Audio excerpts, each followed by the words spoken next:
আল্লাহর নবী বিশ্ব নবী রহমাতুল লিল আলামিন একদিন স্বপ্নের যুগে দেখে একজন লোক শয়নকৃত অবস্থায় ঘুমিয়ে আছে, শুয়ে আছে। একজন ব্যক্তি ওই লোকের দরবারে ভারী ওজনদার একটা পাথর নিয়ে হাজির হচ্ছে, আর ওই লোকটাকে পাথর দিয়ে মাথার মধ্যে আঘাত করতেছে। হাদিসের বর্ণনা এসেছে ওই লোকটার মাথা চিটকে দূরে পড়ে যায়, দুই ভাগ হয়ে যায়, চূর্ণ বিচূর্ণ হয়ে যায়, আর পাথরটা চিটে দূরে পড়ে যায়। আবার ওই লোক, যেই লোকটা পাথর দিয়া মাথার মধ্যে আঘাত করতেছে, ওই লোকটা পাথর আবার দূরে থেকে আইনা ওই লোকটার মাথার মধ্যে এইভাবে আঘাত করতেছে, আর মাথা চূর্ণ বিচূর্ণ হচ্ছে, এইভাবে করতে থাকছে। এবার নবীজি রহমতের দুইজন ফেরেশতাকে ডাক দিয়া বলে, আরে ফেরেশতারা,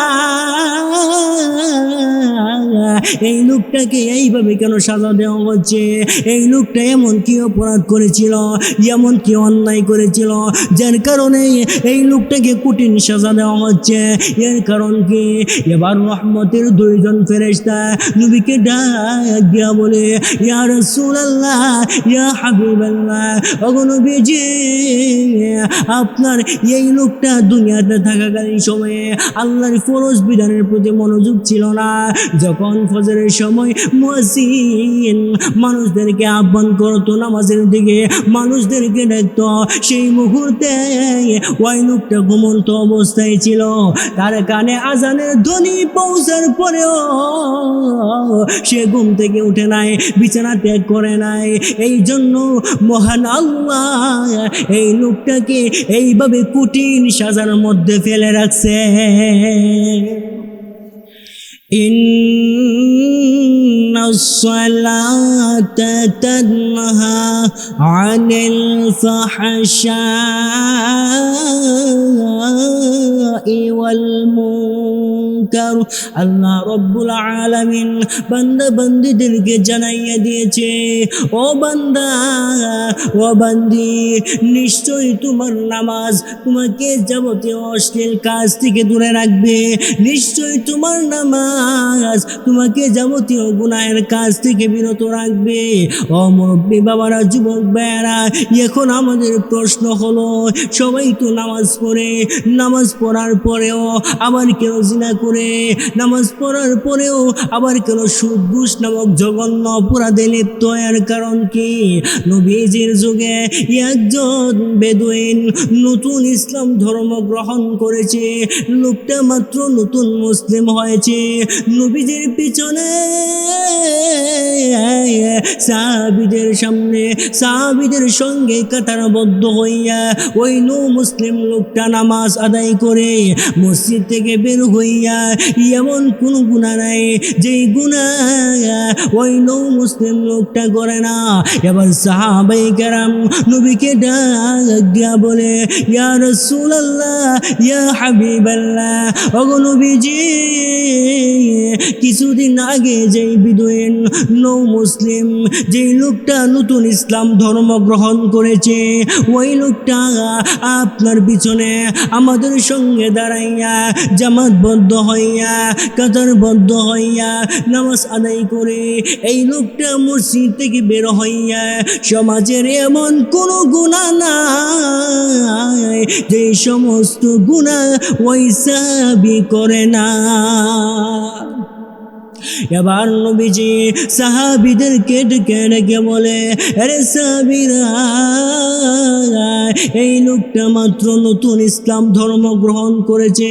এই লোকটা মুসলিম লোক, শুধু ইসলাম ধর্ম গ্রহণ করেছে, ইসলামের বিধিবিধান সম্পর্কে ভালোভাবে সে জ্ঞান রাখে না, যার কারণে এই লোকটা গুনাহ করে। এমনকি এই লোকটার নামাজ ভালোভাবে সহি শুদ্ধ হয় না, ভালোভাবে নামাজ আদায় করার মতো আদায় করে না, যার কারণে তার নামাজ তাকে ফাহিশা অশ্লীল কাজ থেকে বাঁচাইতে পারে না। তাহলে এই হাদিসের মাধ্যমে আমরা জানতে পারলাম, আগে আমাদেরকে নামাজ সংশোধন করতে হবে, নামাজ সঠিক করতে হবে। যদি নামাজ আদায় করার মতো যদি আদায় করতে পারি, তাহলে আল্লাহ তাআলা যে বলেছে নিশ্চয়ই বান্দার নামাজ বান্দাকে যাবতীয় অশ্লীল খারাপ কাজ থেকে বাঁচায়। এই নামাজ ওই নামাজি ব্যক্তিকে যাবতীয় অশ্লীল এবং খারাপ কাজ থেকে বাঁচাইতে পারে। এখন নামাজ সংশোধন হওয়ার রাস্তা হলো দুইটা। কিভাবে আমরা নামাজ আদায় করব সঠিকভাবে, সঠিক নিয়মে, যেইভাবে আদায় করলে আমরা গুনাহ থেকে বাঁচতে পারব। নামাজ ঠিক করার, সঠিক করার নিয়ম হলো দুইটা। একটা হলো বাহ্যিক দিক, উপরের অবস্থা, আর একটা হলো আধ্যাত্মিক দিক অর্থাৎ ভিতরের অবস্থা। নামাজ সংশোধন করার ক্ষেত্রে দুনো দিকই আমাদেরকে অর্জন করতে হবে। বাইরের দিকটা হলো যেমন নামাজের মধ্যে কিছু ফরজিয়ত আছে, কিছু সুন্নাহ আছে, কিছু ওয়াজিবাত আছে। এইগুলি আদায় করলে নামাজের বাহ্যিক দিকটা, বাইরের দিকটা সঠিক হয়ে যায়। নামাজের মধ্যে এমন কিছু দিক আছে যেমন আধ্যাত্মিক দিক, এটা হলো ভিতরগত অবস্থা। এই ভিতরগত অবস্থাকে ঠিক করার জন্য আমাদেরকে একটি কৌশল অবলম্বন করতে হবে।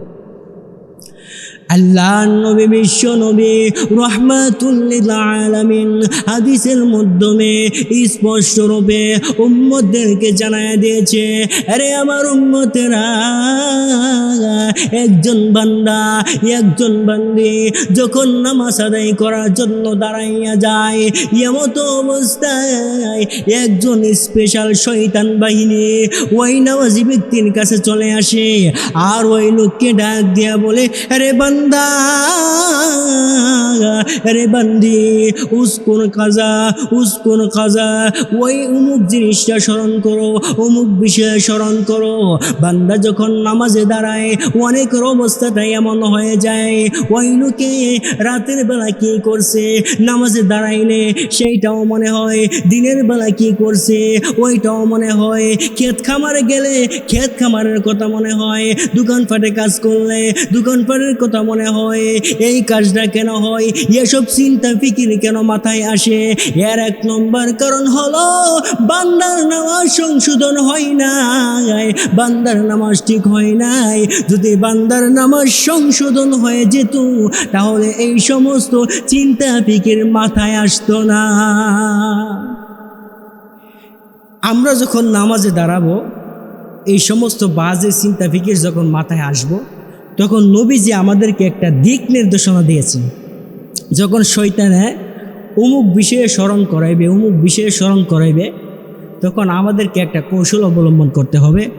শয়তানে যত কিছুই স্মরণ করাক না কেন, বান্দার মনটাকে আল্লাহর প্রতি রুজু করতেই হবে। মনটা চলে গেল, মনটাকে ধরে আইনা নামাজে বসাইতে হবে।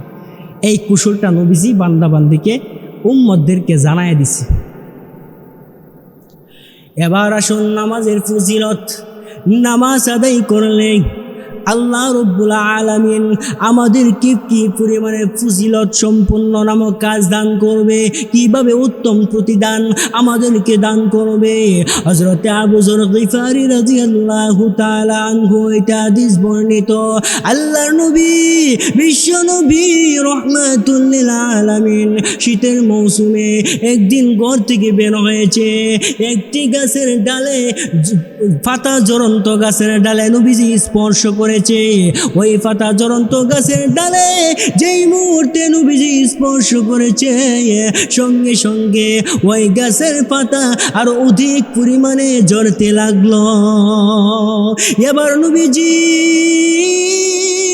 হযরত আবু যর গিফারিকে ডাক দিয়া বলে, আরে আবু যর গিফারি, একটা বান্দি যখন খুশু খুজুর সঙ্গে ওযু করে আর মহান আল্লাহ তাআলার দরবারে 2 রাকাত নামাজ যখন আদায় করে, মহান আল্লাহ ওই ফাটা জ্বলন্ত গাছের মতো তার গুনাহগুলিকে ঝরাইতে থাকে। সুবহানাল্লাহ। এই নামাজের এত ফজিলত। হাসরের ময়দানে নামাজ বান্দা বান্দির জন্য জেতির কারণ হয়ে যাবে, সুপারিশ করার কারণ হয়ে যাবে, দলিল হিসাবে সাব্যস্ত হবে। ওই নামাজ যতক্ষণ না পর্যন্ত বান্দাকে জান্নাতে না নেবে, যতক্ষণ না পর্যন্ত বান্দিকে জান্নাতে না নেবে, ততক্ষণ পর্যন্ত বান্দা বান্দির জন্য তার নামাজ মহান আল্লাহর দরবারে সুপারিশ করতে থাকবে। আল্লাহ তাআলা পবিত্র কালামুল্লাহ শরীফের মধ্যে ইরশাদ করেন, হাফিজু আলাস সালাওয়াতি ওয়াস সালাতিল বুসতা ওয়া কুনু লিল্লাহি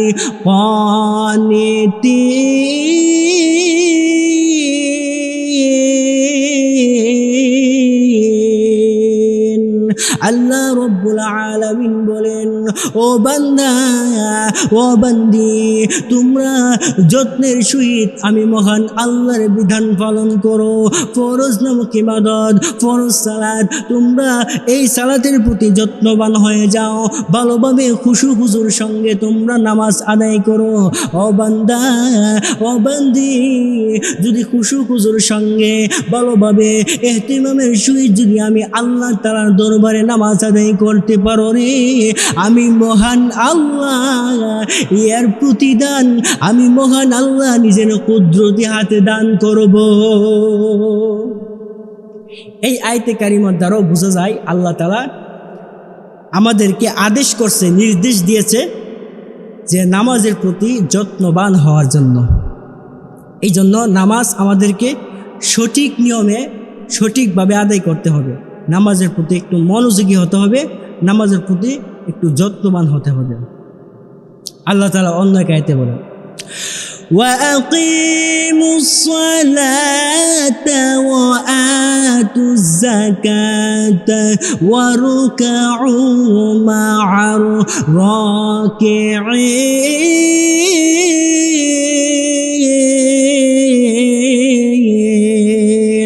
আল্লাহ রব্বুল আলামিন বান্দা বান্দিকে আদেশ করেছে, ও বান্দা ও বান্দি, আকিমুস সালাহ, তোমরা নামাজ প্রতিষ্ঠিত করো। নামাজ প্রতিষ্ঠিত করার অর্থের ব্যাপারে মুফাসসিরিনে কেরাম তাফসীরের কিতাবের মধ্যে লিখেছে, শুধু নিজে নামাজ আদায় করলে হবে না, এই নামাজ প্রতিষ্ঠিত করার কথা বলছে। নামাজের ব্যাপারে মানুষদেরকে বুঝাইতে হবে, নামাজের দাওয়াত দিতে হবে। এটা হলো আকিম এই শব্দের অর্থ। মুরব্বী বাবারা, যুবক ভাইয়েরা, নামাজ সালাতের প্রতি যত্নবান হতে হবে, এমনকি সালাত কায়েম করতে হবে, সালাত প্রতিষ্ঠিত করতে হবে। ওয়ারকাউ মা'আর রাকিঈন, এবং ও বান্দা ও বান্দি, তোমরা রুকু করো, আমি আল্লাহর প্রতি ঝুঁকে যাও। যেই সমস্ত বান্দা বান্দি আমি আল্লাহ তাআলার প্রতি ঝুঁকে আমি আল্লাহ তাআলার প্রতি নত হয়ে যায়, ওই সমস্ত বান্দা বান্দির জন্য তোমাদের ঘোষণা হলো, তোমরা এই মুহূর্তে তাদের সঙ্গে যোগদান করো। আল্লাহ তাআলা আদেশ করতেছে, যারা রুকু করে, যারা আল্লাহর জন্য ঝুঁকে যায়, আল্লাহ তাআলা বলতেছেন তাদের সঙ্গে, রুকুকারীদের সঙ্গে আল্লাহ তাআলা রাকিঈন বলছে, অর্থাৎ যারা রুকু করে, রুকু আদায়কারীর সঙ্গে তোমরা যোগদান করো। আল্লাহ তাআলা অন্য এক আয়াতে কারিমাতে বলেন, ইয়া আইয়ুহাল্লাযীনা আমানুস্তাঈনু বিস-সাবরি ওয়াস-সালাহ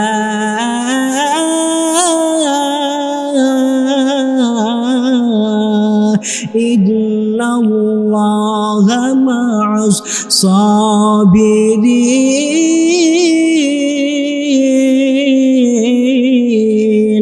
আল্লাহ রব্বুল আলামিন বলেন, ইয়া আইয়ুহাল্লাযীনা আমানুস্তাঈনু, হে ইমানদারগণ, হে বিশ্বাসীগণ, ইস্তাঈনু, তোমরা আমি মহান আল্লাহ তাআলার দরবারে প্রার্থনা করো, আমি মহান আল্লাহ তাআলার দরবারে চাও। কিসের মাধ্যমে চাইবা বান্দা ও বান্দি, কোন জিনিসের মাধ্যমে চাইবা? আমি আল্লাহ তোমাদেরকে এটাও দেখাইয়া দিয়েছি। বিশ্ববরি ওয়াসসালাহ, 1 নম্বর তোমরা ধৈর্যের মাধ্যমে আমি আল্লাহ তাআলার দরবারে চাইবা। 2 নম্বর নামাজের মাধ্যমে আমি আল্লাহ তাআলার দরবারে চাইবা। এই 2টা নিয়মে যদি বান্দা আমি আল্লাহ তাআলার দরবারে চাইতে পারো, ও বান্দা আমি আল্লাহ ঘোষণা দিয়েছি নামাজের মাধ্যমে আর ধৈর্যের মাধ্যমে আমি আল্লাহ তাআলার দরবারে যদি চাইতে পারো, আমি মহান আল্লাহ চাইতে দেরি হবে, একটা জিনিস দান করতে দেরি করব না। আল্লাহ তাআলার দরবারে বান্দা কিভাবে চাইবে, কিভাবে প্রার্থনা করবে, এই মাধ্যমটাও বান্দা বান্দিকে আল্লাহ দেখাই দিছে। চাওয়ার মতো চাইতে হবে। 2টা জিনিসের মাধ্যমে বান্দা চাইবে। 1 নম্বর হলো ধৈর্য, 2 নম্বর হলো নামাজ। এরপরে ইনশাআল্লাহ বলে ইন্নাল্লাহা মা'আস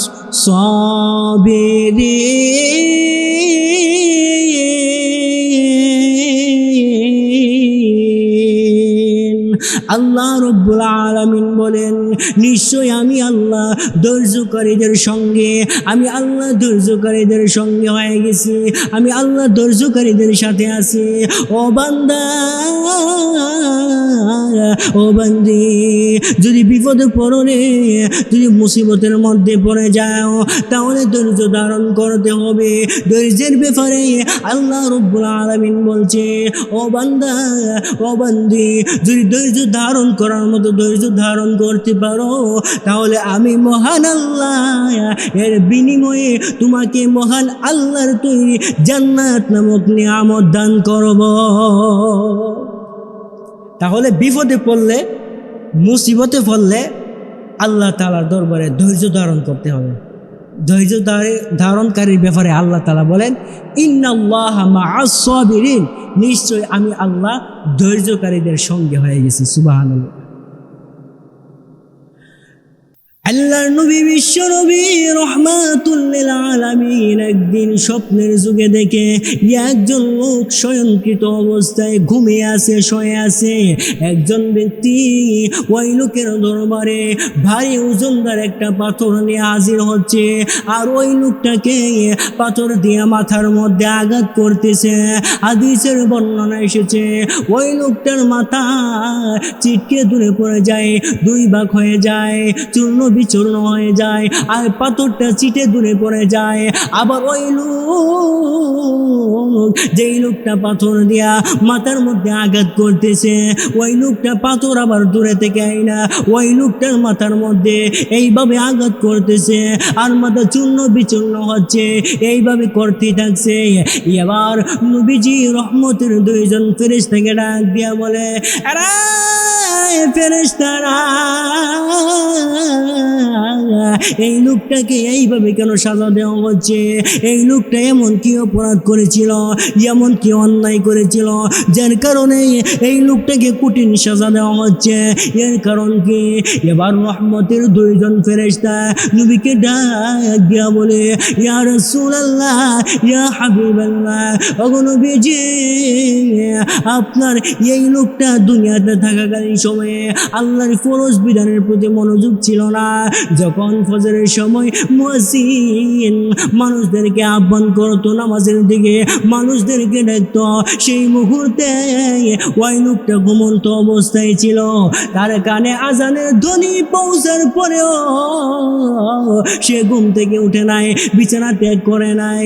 এই জন্য মহান আল্লাহ এই লোকটাকে এইভাবে কঠিন সাজার মধ্যে ফেলে রাখছে। তাহলে আমাদেরকে নামাজ আদায় করতে হবে। নামাজ কোনো অবস্থাতেই কোনোভাবেই নামাজ এই বিধান, ফরজ বিধানটি ত্যাগ করা যাবে না। আল্লাহ রব্বুল আলামিন অন্য এক আয়াতে দেন কি বলে, আল্লাযীনা ইউমিনুনা বিল গায়বি ওয়া ইউকিমুনাস সালাতা ওয়া মিম্মা রাযাকনাহুম ইউনফিকুন।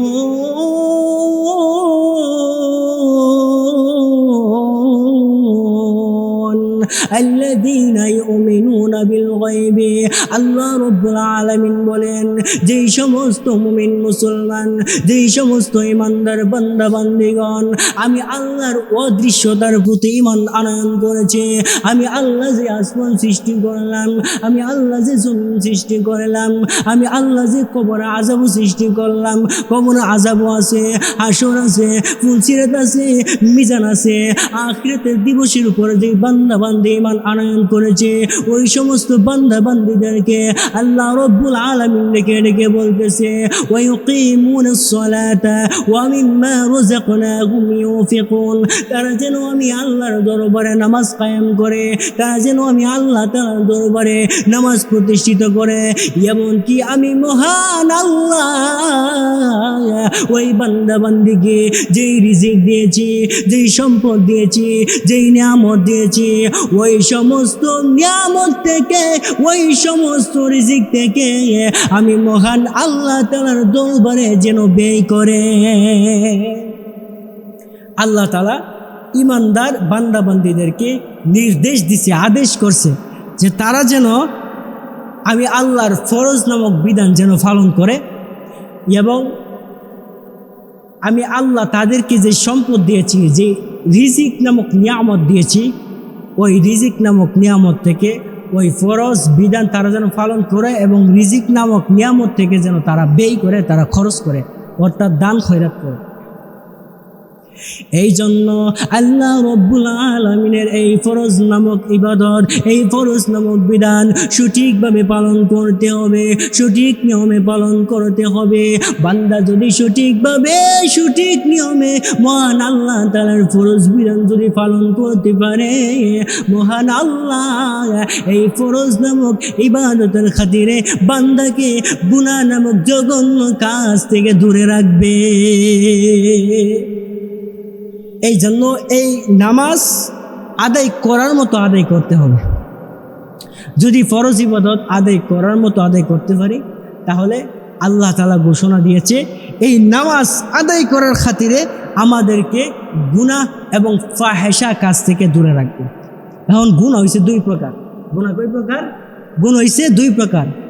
এক প্রকার গুনাহ হলো ফাহেশা গুনাহ, যে গুনাহ বান্দি যখন করবে তখন তার বিবেকের মধ্যে, তার আকলের মধ্যে, তার বিবেকের মধ্যে ধরা পড়বে যে এটা গুনাহ।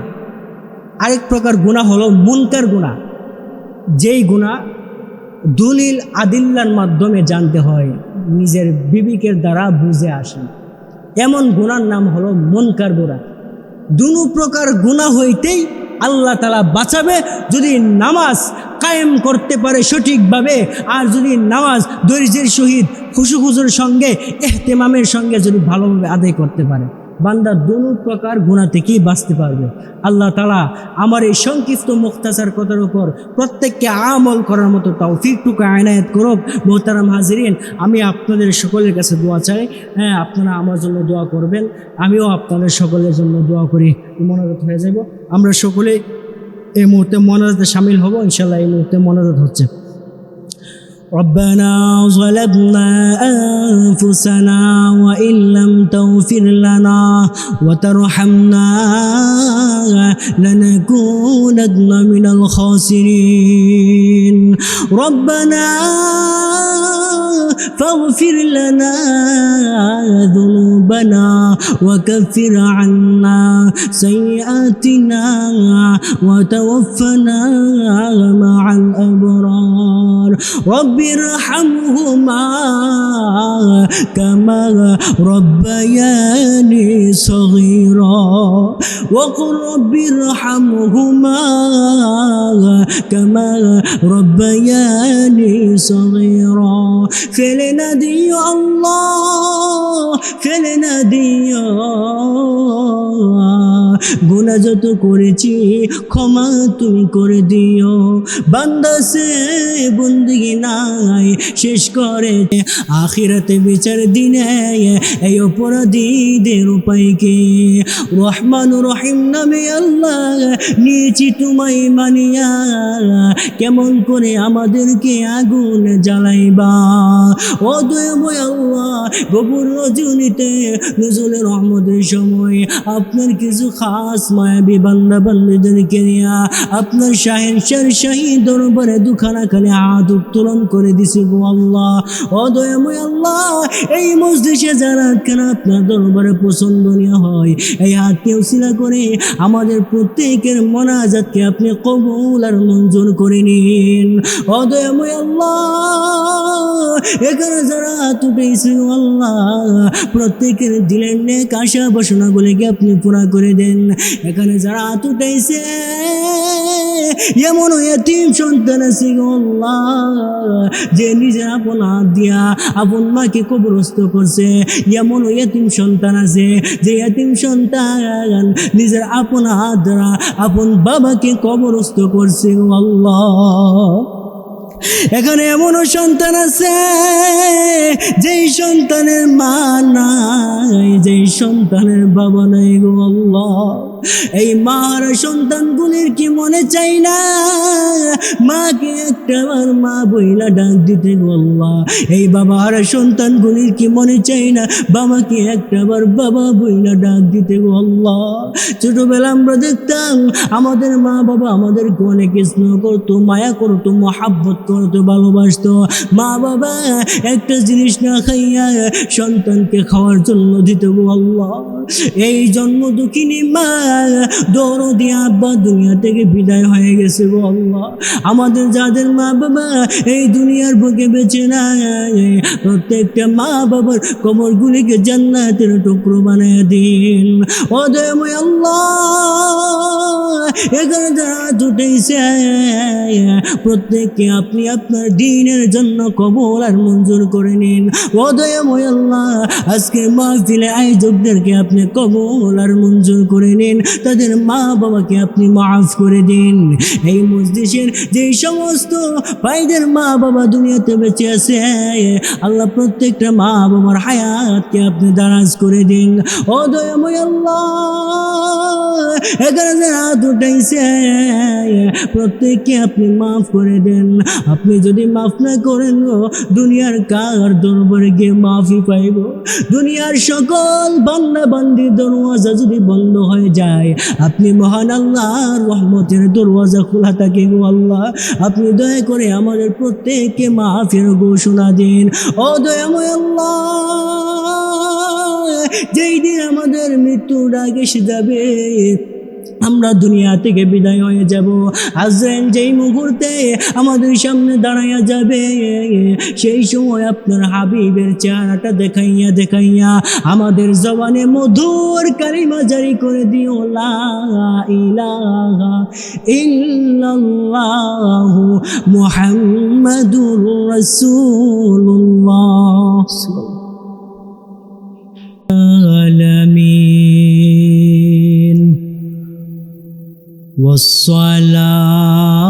والصلاة والسلام على سيدنا محمد وعلى آله وأصحابه وسلم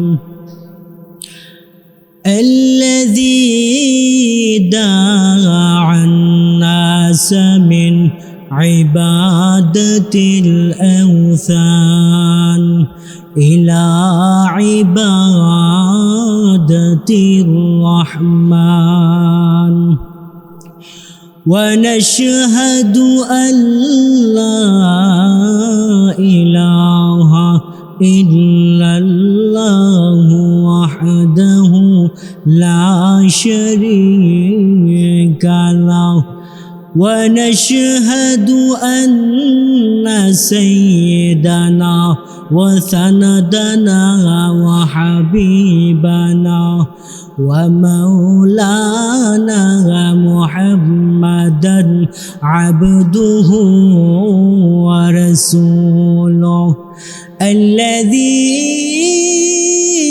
أرسل إلى الناس كافة بشيرا ونذيرا وداعيا إلى الله بإذنه وسراجا منيرا أما بعد فأعوذ بالله من الشيطان الرجيم بسم الله الرحمن الرحيم إن الصلاة تنهى عن الفحشاء والمنكر صدق الله العظيم وقال تعالى في شأن حبيبه ومحبوبه ومعشوقه مخبرا وآمرا إن الله وملائكته يصلون على النبي يا أيها الذين آمنوا صلوا عليه وسلموا تسليما بلغ العلا بكماله كشف الدجى بجماله حسنة جميع خصاله صلوا عليه وآله